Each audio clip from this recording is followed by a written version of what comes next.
We live in a society nowadays where people will hear something and they'll just believe it because, it sounds good and I don't want to take the time to research it. But we aren't in the business of trying to create something around here just to stay relevant. So when we hear phrases like zero RB is the best strategy in fantasy football, or wide receiver is so deep, just go zero wide receiver to start your draft, it kind of makes us throw up in our mouth a little bit. But when you actually look at the facts, do any of these strategies actually work? Well, I just spent like 30 hours in a dark hole researching the nuts off of it. So let's see if they actually work out or not. What is going on, Headliner Nation? Hopefully everyone's doing well out there. Today is going to be a lot of fun. This is what I did. Buckle up though, because I'm gonna take you to fantasy church today. If you're watching this video right now and you haven't subscribed yet, this is gonna be the video that hooks you. I mean, if I'm being completely honest, you might as well just hit the subscribe button now, because today is gonna be a banger. And let me tell you what I did. I went back and drafted 4 teams based off of actual 2023 fantasy football ADP. I used a 12-team format and half PPR scoring, an early round pick, 2 middle round picks, and then a late round pick. I then did my best to just shut my brain off and try to forget everything that happened in the 2023 NFL season. Why did I do that?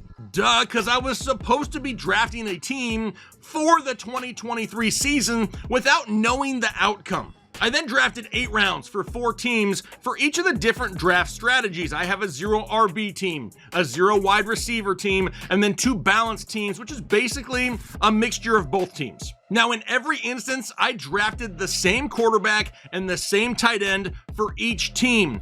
I didn't want the difference in quarterback and tight end to really skew the overall numbers. For example, had the 0 RB team drafted somebody like Jalen Hurts and the 0 wide receiver team drafted somebody like Tua later on, the difference would have been bigger, but it wouldn't have been due to the strategy used to draft the team. I then found the total points scored by each player for the season and totaled it all up. I wanted to find out which team would spit out the highest point total. Now, since there is no official fantasy football dictionary out there, this is what I kind of categorized for each drafting style.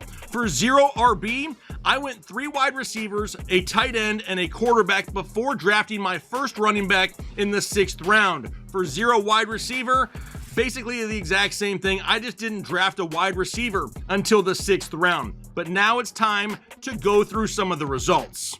So here we have the first set of teams that were drafted. I'm trying to make it as big as I possibly can on your screen so it's somewhat easier to see. If you're on a cell phone, RIP your pupils. I'm sorry, I tried to make it as big as possible, but I'll read through it the best that I can. So the first set of teams was based off having the first overall pick. You can see the rounds here on the side 1 through 8. Picks 1, 24, 25, 48, 49, 72, 73, and 96. You can also see that based off of 2023 ADP, remember, I had no idea, quote unquote, what was going to happen in the season. I had to draft players based on what their ADP was last year, not what I know how they did. So you see one for 0 RB, 0 wide receiver, and then 2 combination, which is more of a balanced approach for each team. You can also see highlighted in yellow, I gave each team the same quarterback and the same tight end, so that wouldn't skew the actual finishing numbers. So starting off with the 0 RB strategy, we had Justin Jefferson the first overall. I think a lot of people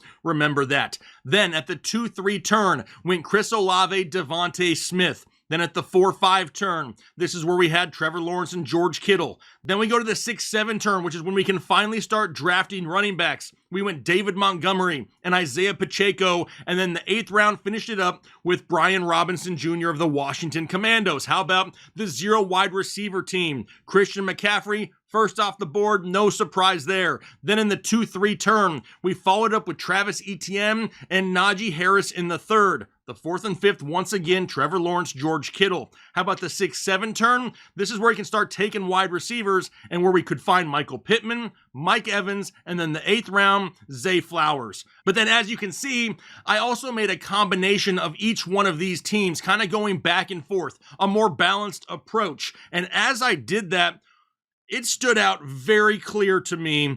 The highest scoring team here would have been the 0 wide receiver group. They scored a total of 1,786.2 points. In second place, it was a balanced approach in combo 2. Third place was combo 1, and then last place was 0 RB. Now, obviously, that may not be a shock because now we know that Justin Jefferson didn't play a full season. But in the first scenario, 0 RB isn't the way to go. 0 wide receiver is actually in the lead here. So let's go down to the next scenario now, the 5th overall pick. This is where we have picks 5, 20, 29, 44, 53, 68, 77, and 92. We'll start off with the 0 RB team. In the first round, it's Stefon Diggs. In the second round, we went Josh Allen. We're trying to get quarterbacks all in different areas, right? So Josh Allen the second across the board for all teams. In the third round, Calvin Ridley. Fourth round, have to go another wide receiver, so it was Amari Cooper. In the fifth round, Darren Waller. Woof. I know that was a horrible pick, but remember, starting the 2023 season, we didn't know what was going to happen. So Darren Waller across the board for everyone. But then in the sixth round, we can start taking running backs. Alvin Kamara, then A.J. Dillon, and then Antonio Gibson. On the surface, that looks pretty scary. Then we move over to the 0 wide receiver team, where we started off with Austin Eckler in the first, then Josh Allen in the second, Joe Mixon in the third, Jonathan Taylor in the fourth. There's where we have our tight end spot with Darren Waller, followed by our 3 wide receivers, Drake London, George Pickens, and Hollywood Brown. All of those guys had the ADPs where they were being selected. And as you can tell, once again, combo 1 and combo 2 are a mixture of both teams. And I'll be damned if 0 RB and 0 wide receiver were not the way to go here. It was actually one of the combination teams that outscored everyone else. Now, here at the 5th overall pick, the 0 RB strategy would have come in second, followed by 0 wide receiver, and then combo number 2. But the team of Stefon Diggs, Josh Allen, Joe Mixon, Amari Cooper, Darren Waller, Alvin Kamara, George Pickens, and Antonio Gibson was the highest scoring group of this section. But let's continue to move down the list. Now we're going to the 8th overall pick, where we had picks 8, 17, 32, 41, 56, 65, 80, and 89. We'll kick it off with 0 RB, where we would have went A.J. Brown in the first, Devontae Adams in the second, and DK Metcalf in the third. A lot of 0 RB truthers out there would be super happy with that start. But here's where we went quarterback and tight end with Joe Burrow and Dallas Goedert, because right now I'm feeling so damn fancy. They're across the board for all 4 teams. But now we can finally take some running backs. It would have been DeAndre Swift, Rachaad White, and Jamal Williams, which will then take us over to the 0 wide receiver team. With the 8th overall pick, it was Bijan Robinson, followed by Josh Jacobs in the second, and Jahmyr Gibbs in the third. Then we have our quarterback tight end combo, and here's where we can start taking some wide receivers. It would have been Chris Godwin, Christian Kirk, and Jackson Smith-Njigba in the 8th. Then we have our combo teams here, and once again, the combo teams take the win. The combo 2 team of Bijan Robinson, Devontae Adams, Jahmyr Gibbs, Joe Burrow, Dallas Goedert, Chris Godwin, Rachaad White, and JSN Jackson Smith-Njigba scored the most total points of any of these 4 teams. Now, not far behind combo 2 was the 0 RB strategy, but here's what really stood out to me. If you had the 8th overall pick last season, your team may have struggled. The winner of this section right here only had 1,360 total points. I don't think that's the lowest of any winning combination that we're going to talk about here today. But let's move on to the 12th overall pick. Let's see what happens if you had the last pick in the first round, where you would have had picks 12, 13, 36, 37, 60, 61, 84, 85, and we'll start it off with 0 RB. In the first, second, and third round, based off of 2023 ADP, you would have had CeeDee Lamb, Amon-Ra St. Brown, and Deebo Samuel. You also would have had a massive erection if that was your team, because just after that, you would have taken your quarterback in Lamar Jackson, and then the 5th round, it would have been Kyle Pitts. Now, not an ideal tight end selection, but according to ADP, that's where he would have fallen. But now they can take some running backs. What did they get? Javonte Williams, Khalil Herbert, and J.K. Dobbins. Not ideal. But then we go over to the 0 wide receiver team. They started off Tony Pollard, Derrick Henry, and Breece Hall. And from a running back standpoint in 2023, you would have been super pumped with that start. Then you had Lamar Jackson and Kyle Pitts. But what were the 3 wide receivers you could get in the 6th, 7th, and 8th? Christian Watson, Jordan Addison, and Jahan Dotson.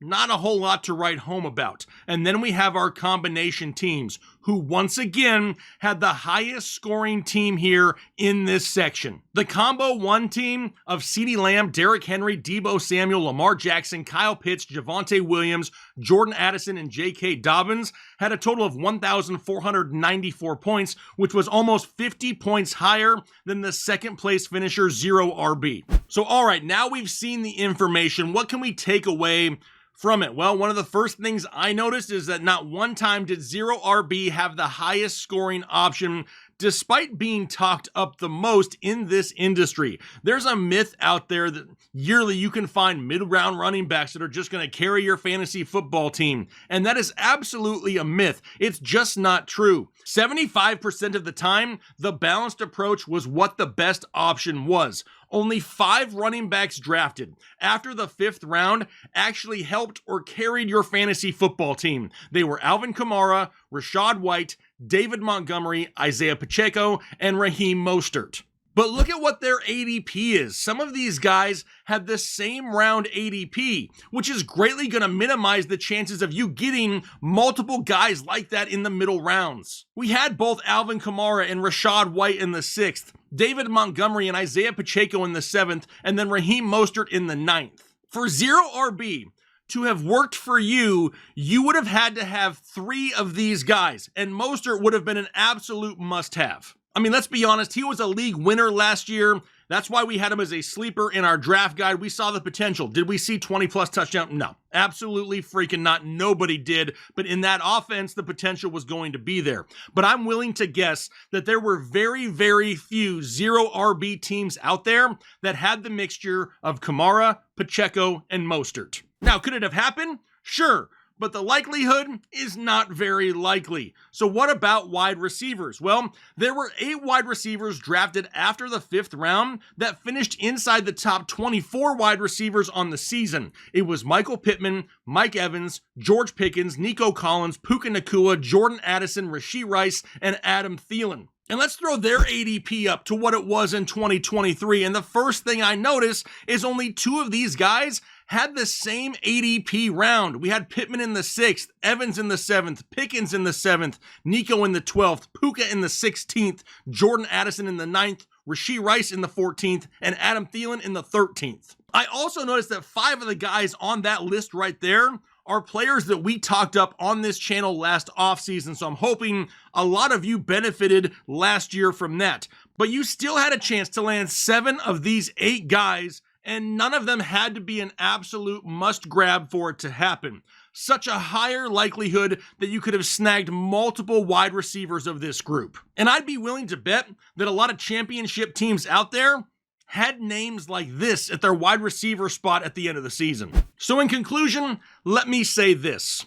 Stop letting the used car salesman all over YouTube tell you some BS about 0 anything. The next time you hear someone pushing one of these draft narratives, just laugh and pay no attention to it. The last thing you want to do is lock yourself into a certain position in a certain round. That is one of the biggest mistakes in fantasy football. I have played this game almost 25 years, and the best strategy at drafting in fantasy football is to build a well-rounded team. Something else that's super important that not a lot of people talk about, it is imperative to nail your quarterback selection. If you can get yourself a quarterback in round 7 or 8 that pops off, that is greatly going to expand your chances at winning. And I say that because it's not the early round picks that are going to determine your ultimate success in fantasy football. Look at a lot of the players on these teams we just went through today that ended up hurt. Every year we're going to have studs that bust or get hurt. Every year, we're going to have some players drafted after the 5th round that absolutely explode and boost your fantasy team production. Because let's have hashtag real talk for a second. Hashtag real talk down below in the comment section. If you drafted Austin Eckler last year and you were upset that he didn't pan out, but you had Raheem Mostert on your team, on your bench, and you could just plug him in, who the hell cares what happened to Austin Eckler? How about another example? Who cares if you went out and drafted Garrett Wilson way too early? If you would have drafted Mike Evans in the middle rounds, he could have just been sitting on your bench. You throw him in your lineup and you're good to go. The last thing you want to do is overcomplicate fantasy football. If you don't do that, you'll find success more times than not. Now, maybe you're out there saying, but Jake, it's only been 1 year. It's a pretty small sample size, right? I did this same damn video a year ago, and the results were exactly the same. The balanced approach is the way to go. Don't force yourself to certain positions in certain rounds. Draft the best available player and just build an overall damn good team. Now, if you enjoyed today's show, could you do me a favor and hit the like button if you haven't already? Now, if you have hit the like button already, what the hell I'm talking about? But I'm going to go ahead and get out of here for the day. Hopefully you guys enjoy the rest of your day, and then most importantly, do your part to make the world a better place.